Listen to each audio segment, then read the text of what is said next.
స్వార్థప్రియులుగా ఉండకూడదు. దేవుని ప్రేమించేవారు ఏమండి సహోదరుని కూడా ప్రేమింపబద్ధులమై ఉన్నాము.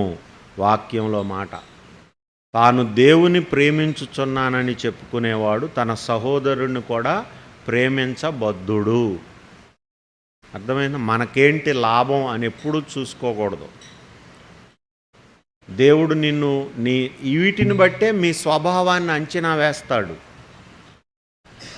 ఇక్కడే మీ యొక్క లక్షణాలని, మీ భవిష్యత్తుని దేవుడు రూపిస్తూ ఉంటాడు.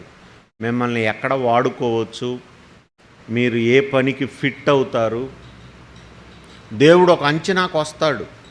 ఇప్పుడు మీరు చదువుకునేటప్పుడు మీ టీచర్లకు అర్థమైద్ది మీకు ఎన్ని మార్కులు వస్తున్నాయి, కాబట్టి మీరు భవిష్యత్తులో మీరు ఏ ట్రేడ్ తీసుకోవచ్చు.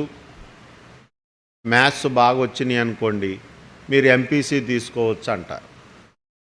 మీకు సైన్స్ ఇంట్రెస్ట్ అనుకోండి, ఇంకోటి తీసుకోవచ్చు అంటారు. అలాగే మీ స్వభావంలో ఉన్న మంచి లక్షణాలను బట్టి దేవుడు కూడా ఒక అంచనాకు వస్తాడు మీ గురించి, మిమ్మల్ని ఎక్కడ వాడుకోవచ్చు అని.